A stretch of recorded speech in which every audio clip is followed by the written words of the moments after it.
everybody, it's November 24th and we bought the Prius Prime 2000 on the 1st of October, and today is the first day we're going to put gas in it. I always keep some gas just in case we need to travel anywhere and gas stations aren't working. That's always a good idea, but I don't think I particularly need to do that anymore with this vehicle, because its range is 825 kilometers on one tank of gas and 40 kilometers on the electric, which doesn't sound great, but the electric works with the gas, so you actually get an effective range without stopping of about 1,000 kilometers, and pretty much that's what we're getting. And a few other things we've been doing. So we did put snow tyres on, and I'll let Kitty tell you about them. When it came back from the garage, the Toyota dealership, we noticed that. It is of course a fuel effective hybrid, so it's made out of plastic. Now at some point whilst the car was at the dealers, they drove it into a sharp object. And in fairness to them, Kitty went the next morning, because we knew we hadn't done it, and they ummed and ahed for about 12 hours and referred it to management. As soon as it got to management, management did what management should do, and they're replacing the bumper for free next week, which is nice. But lesson learned here, the dealership was very busy with snow tyres when Kitty went. Always walk around your own vehicle and inspect it before you pick it up again after dropping it off for service.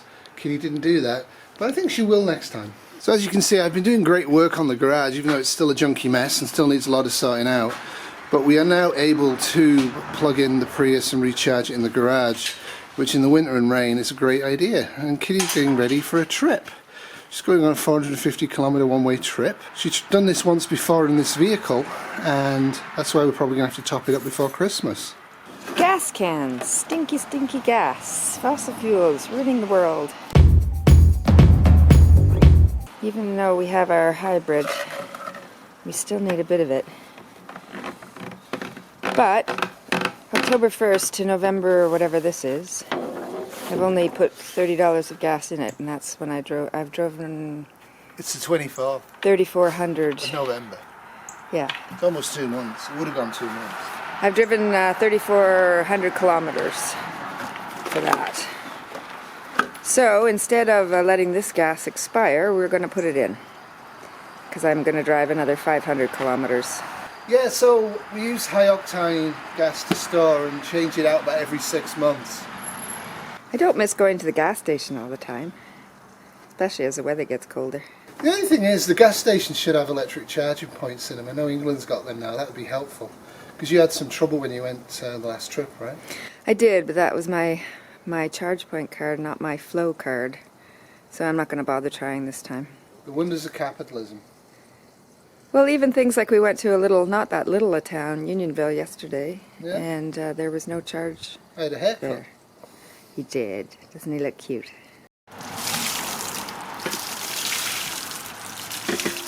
They'll just dilute it a bit. It's unfortunate. Good stuff.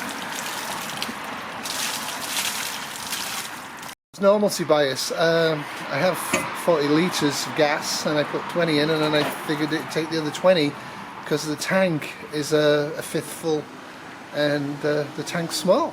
There you go, lesson learned. So the storage space is a lot less than what we're used to, but you know, you can get a fair amount in, and you have to be more imaginative about how you pack. I'm just going to turn off again, because it's not coming up how far we can go properly.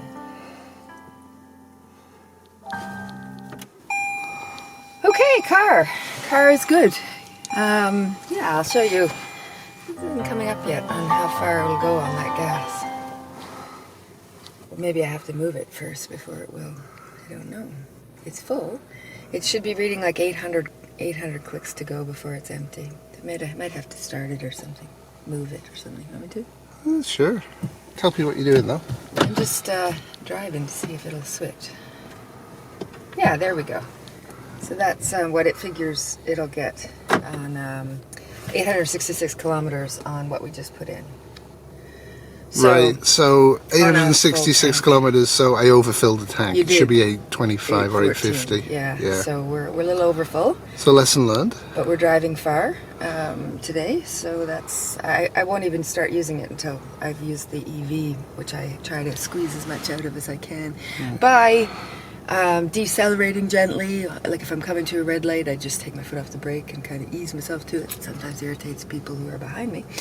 But those kinds of things give you more charge to your battery. And by keeping the heat off and the defog off when I can, it helps as well. I didn't realize how much energy from the battery defog does, because you just put on the heat and you just put on the defog without thinking about it. So the car's actually on right now, right? It's on right now. And you would never know it. No, it's perfectly silent.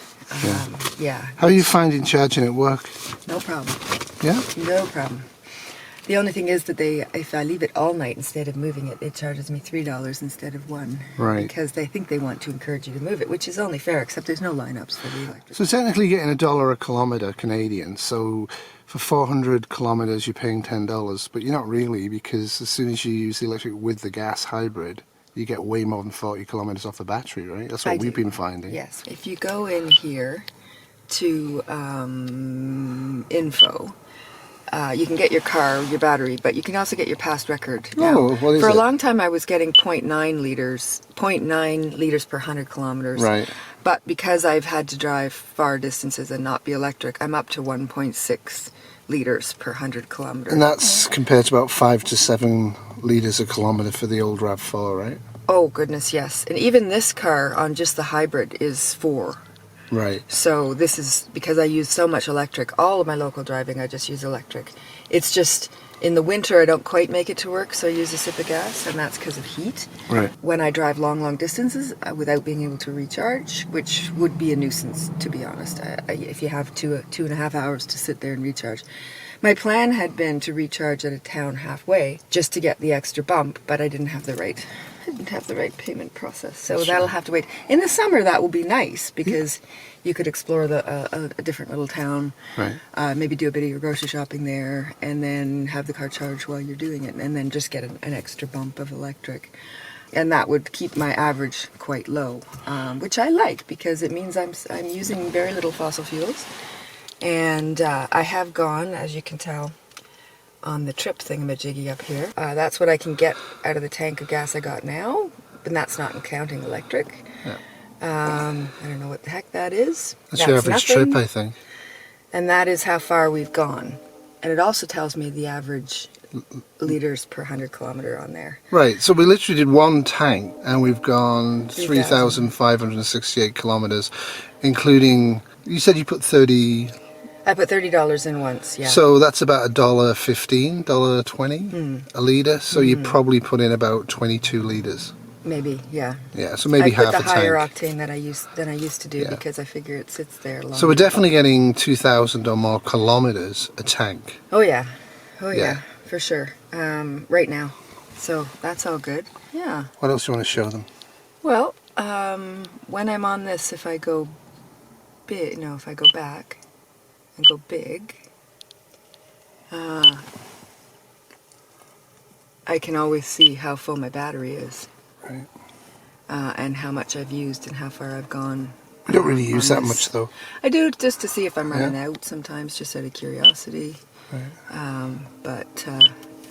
Yeah, I usually keep it like this. I usually keep it on this, although I can have that up there as well, so I don't really need to. Right. And Do you think you if should have got the head-up display? No, No. no, I don't need it. Yeah, I think it's a bit silly. You'd literally have like 3 displays for the same thing. Yeah. Anything else?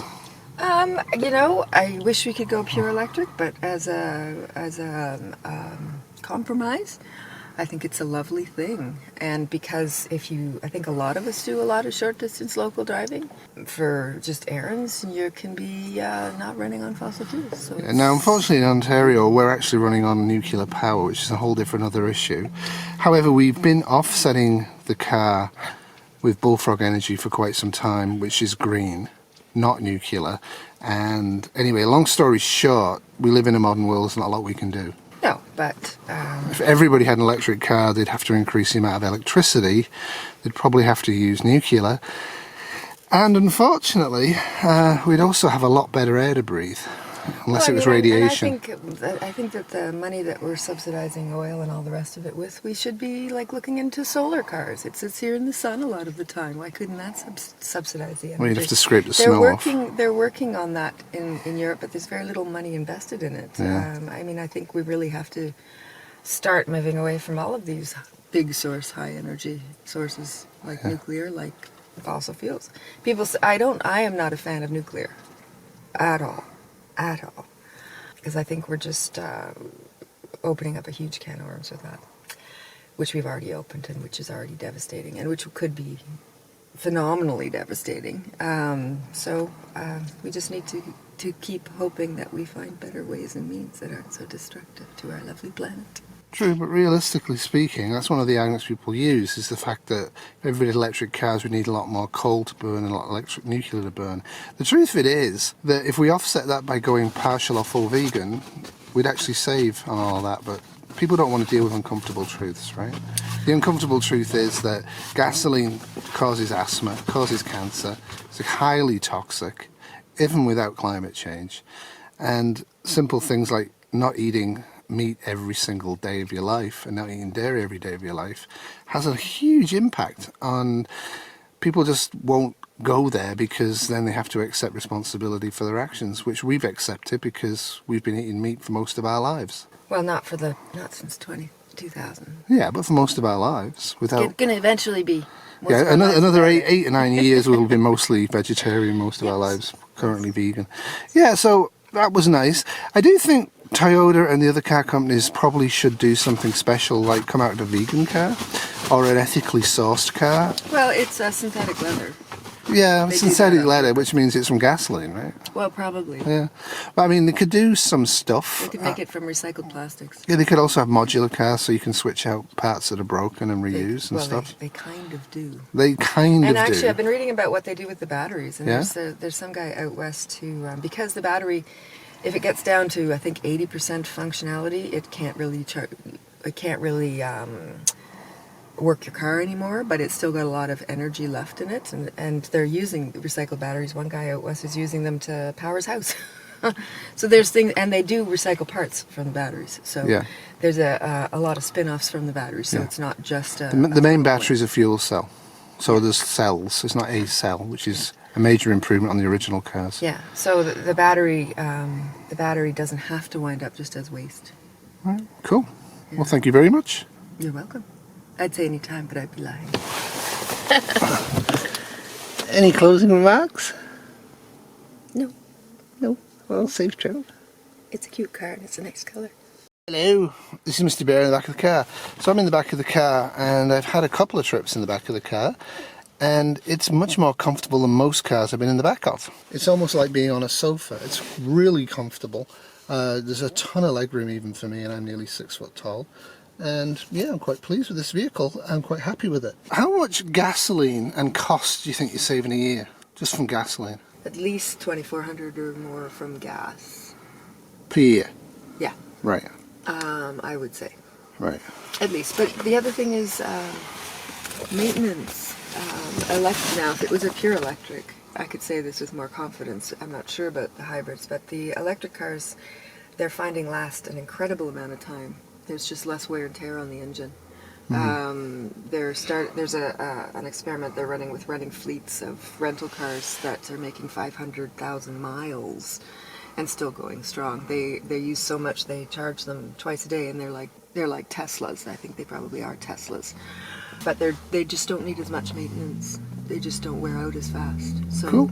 that kind of economics in our world of built-in obsolescence is really good. And it's not even reached its peak. As long as people don't drive them into sharp objects in the dealership. Well, I didn't drive it into a sharp object in the dealership, but the dealership did put a little hole in the front of my bumper, which they are going to replace. That upset you, didn't it? Well, it did, because I didn't know for sure if they would comp it, if they even did it. Someone could have driven into the front with a hitch and... No, it's not. I looked at it. It's not a hitch. It's not big enough. That's what he thought it looked No, like. it's smaller than a hitch. Yeah. It's I a just didn't point. want to have a hole in my brand new baby. Yeah. Not yet. That can come later. Oh! What do you want, Bear? So Alright, Mr. Bear is a good passenger. Well, that's it from me and Mr. Bear and of course Kitty. Bye. Happy travels. Next time you get a vehicle, we were only going to go second hand and we decided to go new car. Purely because there's 3 seats in the back of this thing and we felt more confident with a hybrid going for a more modern vehicle. But there's certainly Priuses out there second hand. They're hard to find. Now there are years that you shouldn't get because they were not great, and there's years where you should get, and it's easy information online.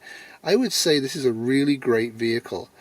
You can go a long way on 1 tank of gas, which has obvious advantages in many circumstances. But on top of that, although you're paying a higher sticker price initially, you're not actually paying a higher sticker price initially because of the gas and the rebates. So this car is a great car, and I would definitely consider pure electric if you've never travelled any distance or you compare to hire, or a hybrid like this, and this is really a great hybrid and we're very happy with it. Another major advantage of this vehicle is its colour. We have no problems finding this in Costco. I was a bit worried because it's smaller and more generic looking, but no, we can spot this car a mile off, and that's another advantage. Doodles. It's a beautiful day.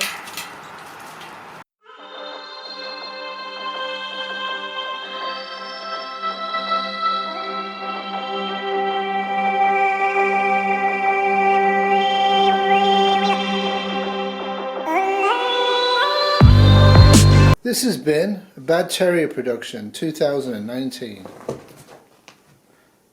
You can't get good bull terriers anywhere, can you?